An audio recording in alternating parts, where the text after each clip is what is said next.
What's up, everybody, and welcome back to Let's Play CCLP3. We are here on Jumble 3, and I got some bad news. And the bad news is not that you're going to need all the chips, but that I recorded this video a couple of days ago when I would have normally uploaded it, and then none of it actually took, which this point in CCLP3 is kind of frustrating. You might recall that this happened at the very last episode of CCLP2. Yeah, I don't know why it tends to happen in places in the game where it's just the most inconvenient thing ever, but wow, I cannot believe I survived that. I did not deserve to survive that. But anyway, I'm going to try to do this again tonight. Last night I was just in a terrible mood. I don't know why. It's just, I think the weather this week has just been really weird and stuff. And at any rate, time to start over again. New day, new opportunities. Let's see if we can make the most of it. So we are on Jumble 3, which is by Ida Robertson. It's a pretty, as you can see, linear gauntlet here full of different challenges and lots of little areas that are a little bit tougher than they seem. Like, I love the interconnectedness between those two rooms and how it determines which yellow key you have to, or which yellow door you have to use there. It's pretty neat. And then toward the end, we get some monster challenges, which are kind of a little tough. Not that one, but certainly one of the other, or a couple of the other ones up here. But yeah, this is a really fun level, and it uses that sort of 5x5 matrix of 5x5 rooms concept. I kind of feel like that whole idea has run its course, though. I mean, you don't really see a lot of levels like that anymore, I think just because there have been so many of them that have been made. I mean, this one was made, Microcosm by Tyre Thawley was made. I know Eric made a level called Navigating Antarctica in his own set. And I'm going to just wait for this because I don't want to chance this. But yeah, it's a trend that I haven't really seen lately. Anyway, moving on to Water Trap. This is a level that I made. This is the one I mentioned earlier during Niche, where I talked about how I made a level where you kind of had to do the same thing with traps and blocks. So yeah, this is a pretty long level, so I'll get plenty of chances to talk about some stuff here. And one of the things I want to talk about is one of the latest design trends that I've been noticing, which is a pretty cool one, and that is the, I don't know exactly what to call this, vignetting. I don't know if that's really a good term, but basically it's the whole idea of taking pieces of levels and making an entirely new level out of them. This started back when Eddie Lim, who is an optimizer and CC designer, made a set called Dedications. And this set was basically a collection of levels that paid tribute to level designers by taking like 7x7 pieces of their levels and then making an entirely new level with these pieces placed out of context and pretty much, put into an entirely new context. And I'm pushing this tank button because there's a tank that I have to drown, and I'll point out where it is here in a minute. So after that, some designers like Josh and Jeffrey started putting together their own levels like this, and it was pretty cool to see the results. Now, I don't know if I'd put something like that in an official set, to be honest. That's not because I don't like these kind of levels, that's just because I think... Oh, wait a minute. You're not supposed to push the red button, by the way. The red button is connected to that fireball cloner near the trap column. That's what the hint over there says. I can read it next time we're there. Yeah, the tank we killed was right below the red door. So, yeah, I like this idea, but I feel like if you put some of the stuff in an official set, like Jumble 2 was here, you're kind of missing out on a lot of previous context that is kind of helpful if you really want to understand what's going on with levels like that.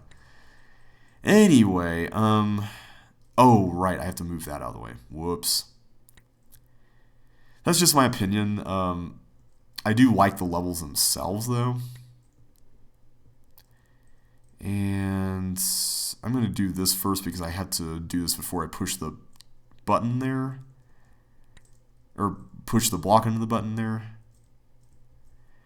Hoping I don't mess this up. This is a really fun level. I like it a lot. It's definitely one of the levels that, for me at least, it was really difficult to optimize it. I really had a crazy time optimizing this level. That being said, it was very fun to optimize. I mean, it was crazy, but hang on a sec. I just want to make sure there's not a trap here. Okay, we can slip through. Just wanted to double check.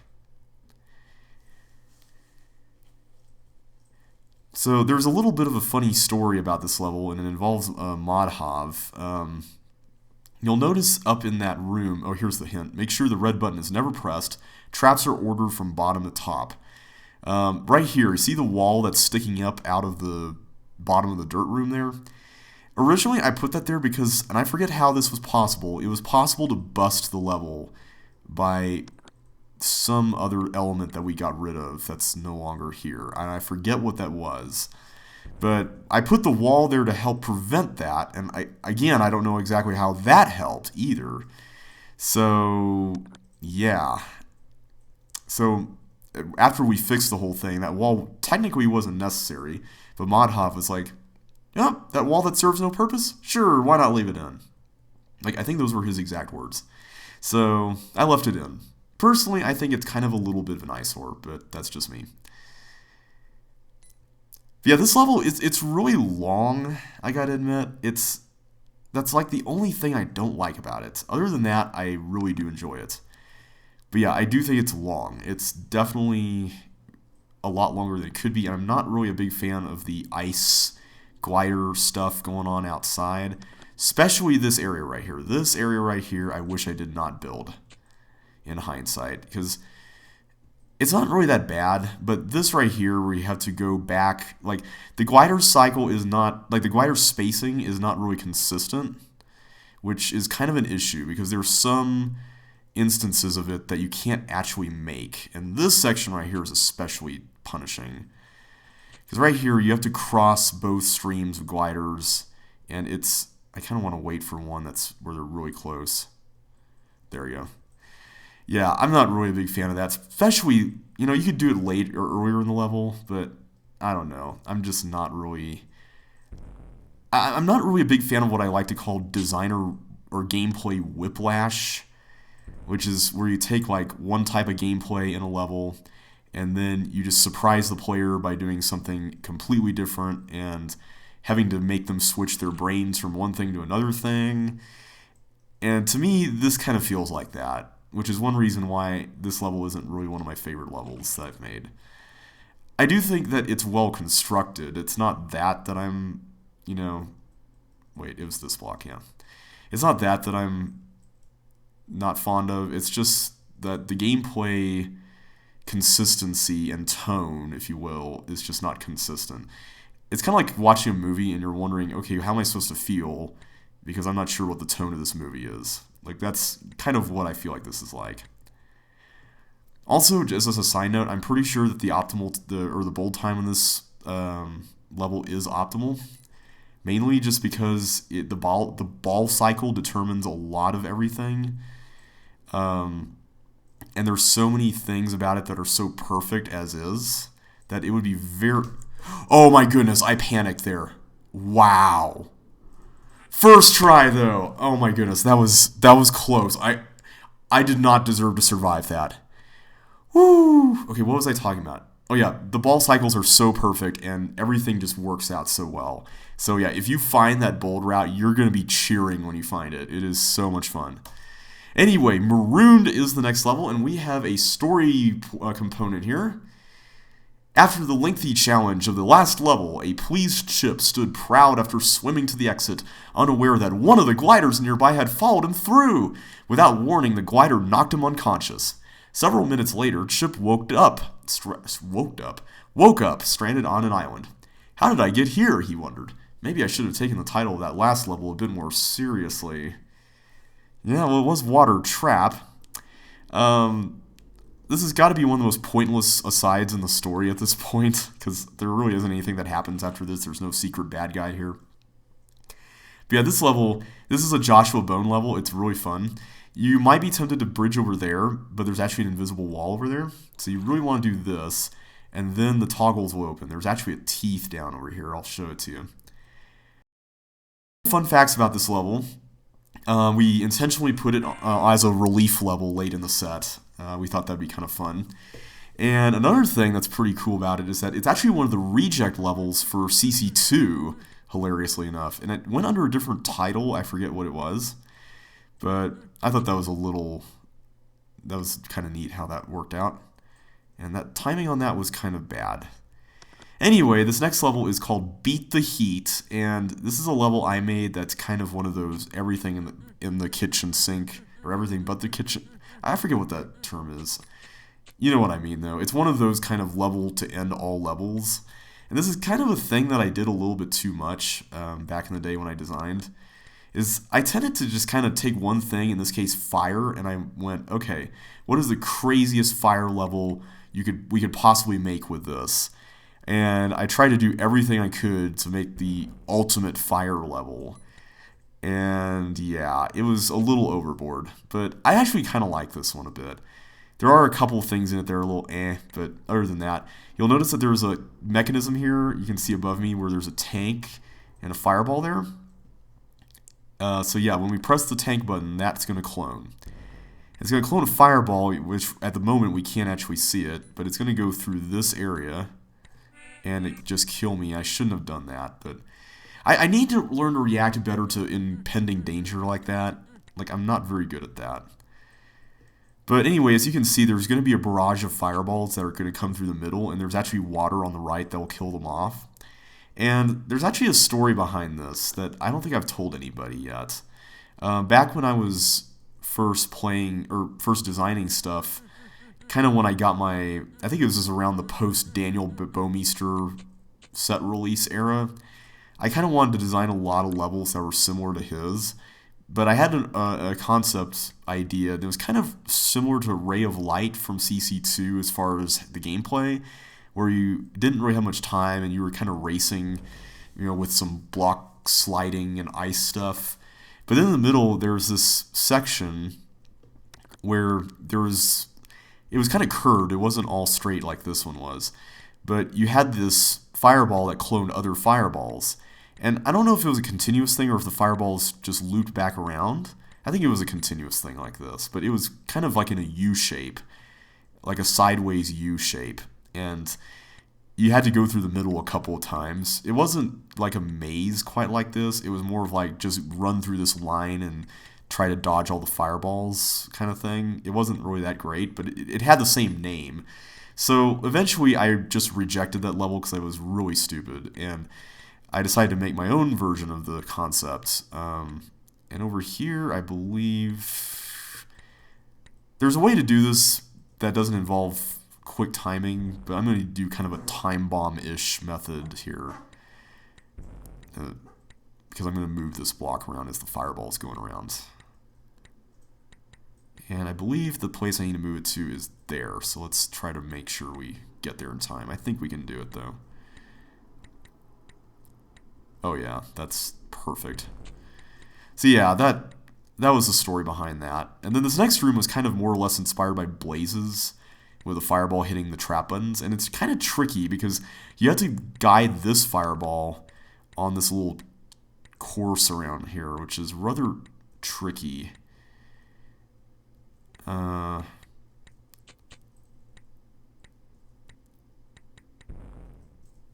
think that's the next one. Oh boy, okay, I want to make sure I get that before that happens. Yeah, I forgot to... What did I forget to do? I forgot to open this up. That's what I forgot to do. Okay. Yeah, during the recording session that didn't take, I accidentally cooked the level by cloning more than one block. It's one thing that I really didn't know back then was the whole, use a block mechanism with only like a singular cloning requirements. There you go. To make sure that only one gets cloned. That's something I could have used a little bit more. Okay, so now we go back into the room here, and I'm so proud of this idea when I first designed this. It's like, hey, you get to go back in the room again. I know that in today's designing world, like, this is nothing. I mean, let's be honest here. This is a kind of a average level by today's standards. But, I mean, for the time, This was pretty cool. And you can kind of see why a lot of people voted for levels that were super complex like this. So another bit of Modhav inspiration up here. You'll notice with this chain of fireballs that there's a large gap right there below me. He suggested that as kind of a way to make this easier on people at the very end of the level instead of having a really tight chase at the end like that, which definitely was a good idea. I do appreciate that. Okay, that could have gone terribly. I should have gotten that chip earlier. I really should have. I didn't think about that. This level is also interesting to optimize, but definitely not as fun as Water Trap, mainly because it all comes down to when you clone the fireballs. Anyway, on to Divide and Conquer. We're on a roll here. We haven't really been tripped up too much yet. Okay, I just probably jinxed myself there, but at any rate, Divide and Conquer is the level I kind of alluded to earlier when we played Caves, and I talked about a level that I made that was sort of similar. Yeah, this is that level. It's interesting. It's kind of a little bit pointless, to be honest. It's more or less repetitive than anything else. Personally, I'm not the biggest fan of it. And I'm hoping that we won't get collisioned here. Okay, good. That worked. Yeah, that's like the one danger of this idea, is that you can get collisions. I think originally I had a much more elaborate solution in mind for this. I've been tempted to go back and mod this level just to force that on everybody, but I figure that might be a little mean, so I haven't done it. If I ever compile my reject set, I think I might try that, though. So I am going to try to do the same thing I did up there. Hopefully I won't get collisioned. Okay, good. So that worked out. And let me just get this guy. Good, good, good. See, it's if you just take one room at a time, it's not even that difficult. Like, it's really not as difficult as Caves is, technically. And this method I'm using is just one method among many. In fact, it's probably one of the worst methods. Arguably one of the worst. Okay, so here's hoping. Let's go. No! Oh, come on. That's just cruel. Okay, why did I do that? I don't know. Yeah, this level also is one where trying to find the bold time has been significantly annoying. I went on an optimization splurge back when I was not really feeling too well earlier this year and wanted to keep to myself, and this was one of the levels I tackled, and it was honestly really frustrating because I was so close. Like, okay, there's got to be a more reliable way to ensure that that doesn't happen. But, I mean, for now, I guess I'm just going to have to chance it unless I just find whatever that way is. Because it really just comes down to whether or not they collide. And I'd like to think the chances of no collision are more than a collision. I don't know. Maybe not. Come to think of it, I could just push the block through, and yeah, I probably should just do that. That might be better, because right now that method is kind of a little risky. And I'll get a little bit more time, too, which would help, so I'm going to try that. Yeah, I am taking this the slow way, just because I really don't want to take risks that are silly. But despite that, I'm still managing to do silly things. See, the only conditions I can really imagine in which collisions would happen are if the fireball blocked the glider to the entrance. Like, that's the only thing I can really think of. And the odds of that happening are like what? 1 in, how many squares are here? 16? Yeah, 1 in 16 around the perimeter. I mean, that's not exactly very large in terms of odds.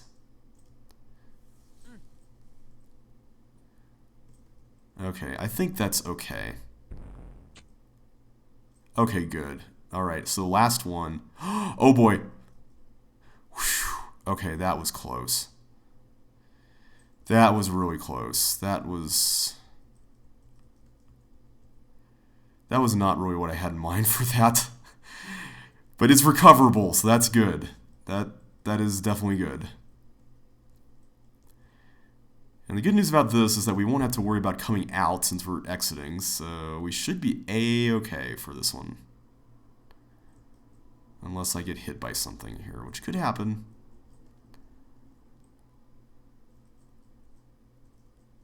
I'm just going to do that. Alright, Divide and Conquer is done. Interestingly enough, I think this got a higher average fun rating and voting than Caves did, I want to say. Which I think is one of the reasons why we included it. But anyway, we are moving on to Everybody Get Dangerous, which I believe is named after a Weezer song, if I remember correctly. This is a level by Tyler, who really loves Weezer a lot, if memory serves correctly. And it's quite an interesting level.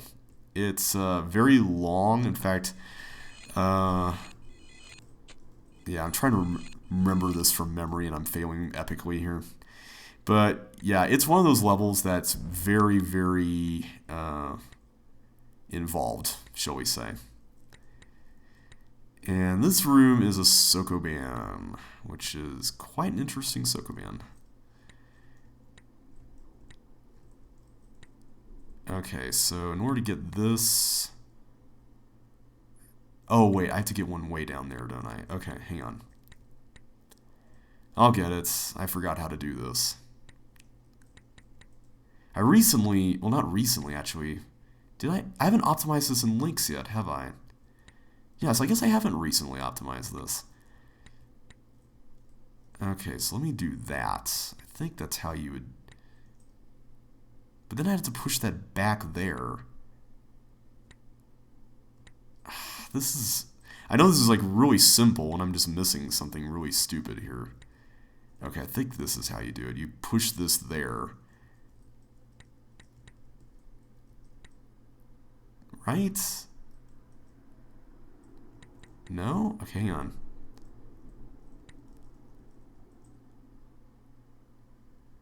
Okay, I think I would cook the level if I push both of those down. Right? I can't believe I'm not remembering how to solve this. This feels like it shouldn't be this hard. Yeah, because I really can't get away with that. Or can I? Hang on. There we go. But then what? See, these two buttons in the middle here, this is what I'm having trouble with. Because it's like I had to get both of the blocks below both of the buttons. But it's doing that, that's the problem. And although I think I may have just stumbled on the solution here. Or not. That... Okay, what am I missing here? This is really dumb. What am I doing?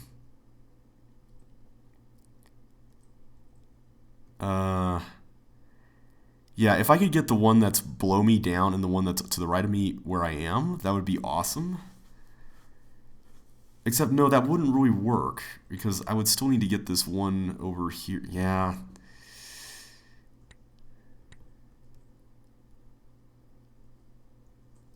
This is actually a legitimately difficult Sokoban.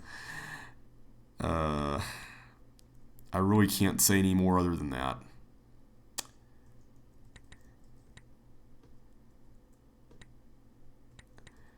What if I did something like that?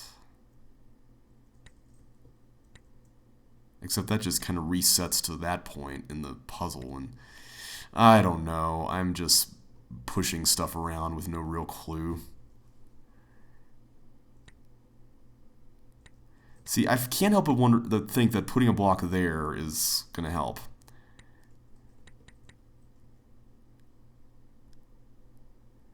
And then putting a block over... Okay, so fun fact, this space actually here was a west thin wall, and this was a floor, so you can actually flick blocks in MS off of this wall, which is you can't do now. I kind of wish I could now, though. See, if I push this to the left, I think the level's cooked, because I don't believe I can recover from that. And I can't push a block, like, right here, either. Why'd I have to get tripped up on this, of all things? This honestly feels like it shouldn't be that hard.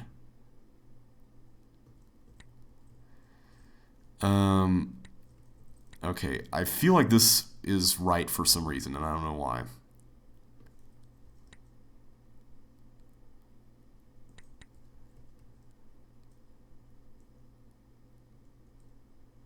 Okay. I'm sorry. I'm just trying to think right now. I'm sorry if I'm just being quiet. If I push this up 2 spaces, that's not going to work. This, though, this formation feels like it should be promising, but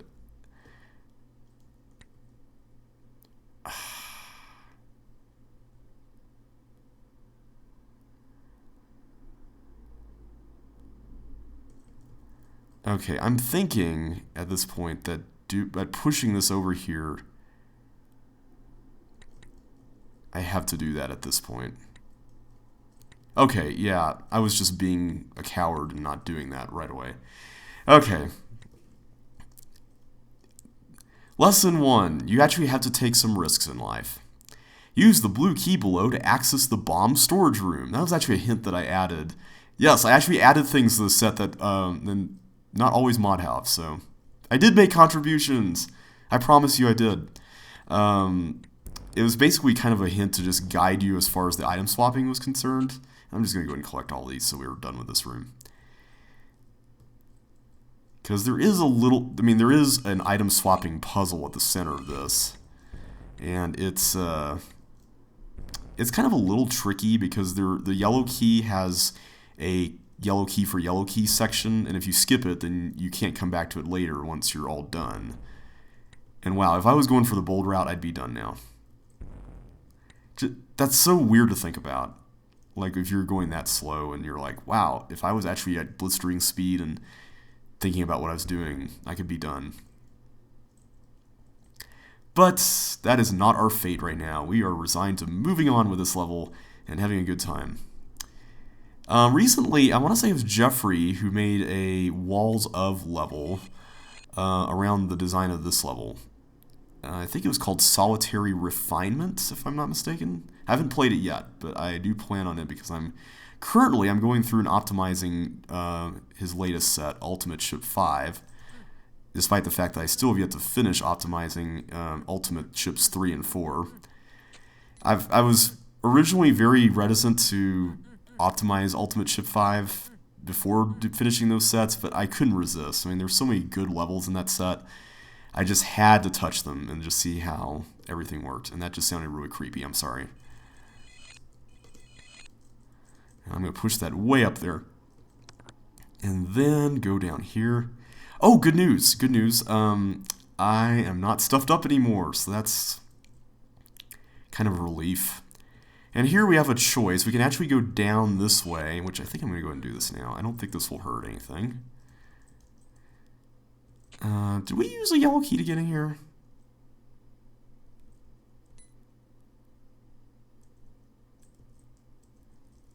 I'm trying to remember what the order was that we did all this. I'm pretty sure that we won't get cooking. We won't cook the level by getting the yellow key now. I think. I'm pretty sure that the only real trap in this is that you can't. Or wait a second. No. We still have the yellow key in. Yeah, right there, that room. Okay. Yeah, we're fine. I was psyching myself out here. Okay. So yeah, you do have some choices, which is nice. I do appreciate the element of choice. This room, it had to be redesigned. I remember there was some compatibility issues with it in links, I think. And Tyler eventually did some redesign work on it, which is pretty cool. Alright, so now I'm going to go back to the top area with the blobs and all that. I remember the whole teleport thing and the ice maze part so much just because I played the level, or I played that portion of the level so much, just because you have to go through it a lot. This is another level in which getting the bowl time is honestly really annoying. I did not have fun finding the bowl time on this.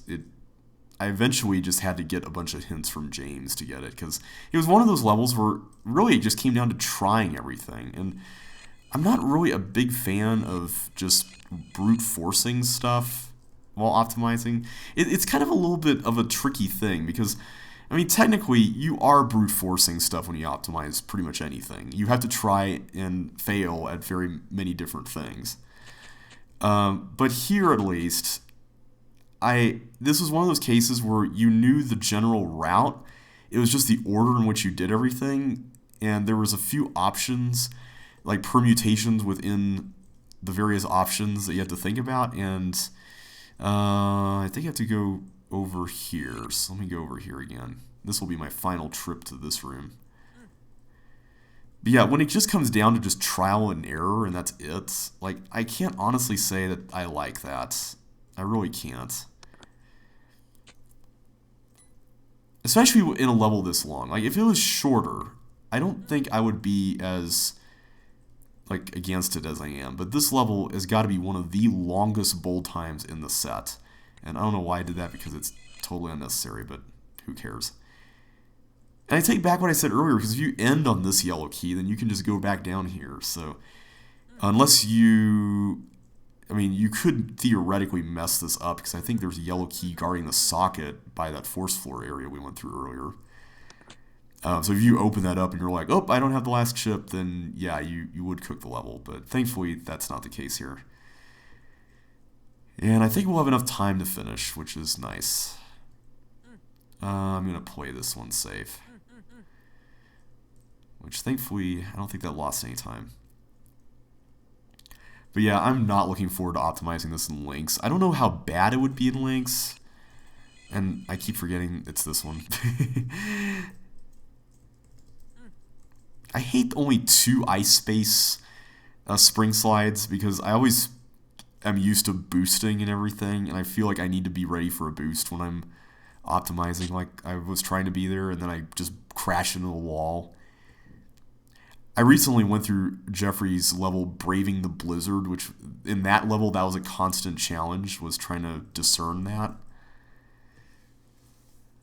So I feel like my boosting fingers are kind of exhausted right now, but I think we're making some pretty good time here. This is not that bad. And we are done. So we can go out here to the edge. And you'll notice earlier that I didn't step out into this area with the exits here next to that blue key, and that's because there were invisible walls, but thankfully not there. You could also approach from the bottom, which would be a much longer route, but I decided not to do that. Anyway, moving on to a much shorter level, which is called 4x4. This level was a level that I made back in the day. I think it was kind of sort of in response to all the 5x5x5 matrix levels I mentioned earlier. And so I thought, what if you made a level in which the whole thing was all about, and that wasn't exactly what I wanted to have happen, but I think I can definitely make that work. I'm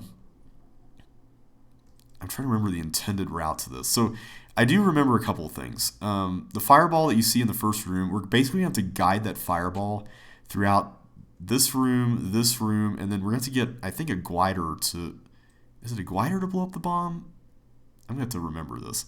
And then it's going to have to hold down the tank button for us. And then it's eventually going to have to go over here. And then to the trap button. So there's a lot of steps that this glider has to go through. So one thing I do remember is... No, it's not the paramecium that destroys the bomb. What destroys the bomb? Honestly, I'm trying to remember this now. So one of the blocks, I believe one of the blocks here is used for the gliders. Or wait, no, you still have to take this one with you. My bad. Okay. I'm just going to let these go. Oh, it's a block you have to use on the bomb. Duh. Okay. Hang on. Well, that was silly of me. Yeah, I'd recently optimized this, and in the optimized route, you basically have to perform some ridiculous shenanigans with the gliders in this bomb. Like, it's beautiful the way it works out. It is amazing. So I highly recommend trying to optimize this so you can see it for yourself and figure it out. Because when you do, it's going to be like, oh man, my whole life is complete now. Like, it's one of those kind of moments. But, yeah, it's kind of one of those frustrating things at first. So now the fireball is clear to go over there. So let's make that happen. Oh! For some reason I thought I had to wait, and I don't know what I was thinking there. That was stupid of me. Anyway, let's actually get the gliders out of the way quicker this time. Alright, I'm actually going to wait for all the gliders. I don't... Oh, that was what happened last time. Okay. Okay. I understand. Alright, so I'm planning to put a block there where I'm standing right now, and then the fireball will bounce off this and it will go over here when the time comes. So I'm hoping that's going to work. And I forgot to get the green key. Not helpful. Oh, but I can go in here now. That's nice. Get the red key while I'm at it. And I guess technically I can do this stuff with the red door over here. You know what? I'm going to go ahead and do this because this is a new part of the level that you haven't seen yet. And another cloner's maze. Good grief. I really liked these back in the day, didn't I? If I'm not mistaken, you can totally just clone another one and you'll be fine. Yeah, okay. Kind of a tricky area, but not too bad. Alright, so we're down to 3 chips now.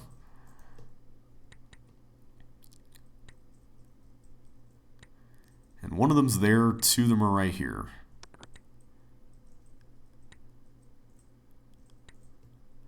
Alright. Let me go ahead and destroy the bomb first.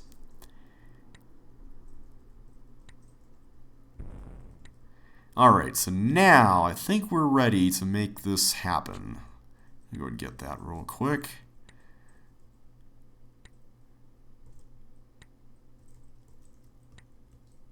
Alright, I'm just going to push this down for now and wait another cycle just to be safe. Okay, good. That was what I had in mind. And then now it's going to go into the trap button area. Perfect. Okay, so now I can actually get... What? Oh, I forgot to clear that wall. Oh... That is... No. That did not just happen. Okay, let's pretend that that didn't happen. And you know what? Why am I even pushing it there? I need to push it up there where I won't have to go around and retrieve it. The things we do sometimes that are really silly. Alright, hopefully we won't have any weird collisions here. For once I'm actually hoping for 0 collisions, which is kind of weird. It feels good though. It feels good to... just play casually, you know? It's nice.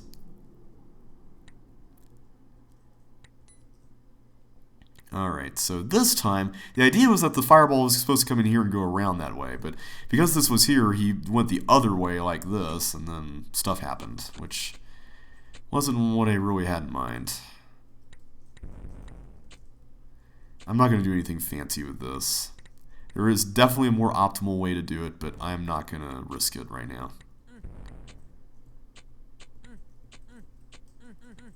So, earlier tonight, and also tomorrow, or last night, and also tomorrow night too, because I think it's going to air then as well.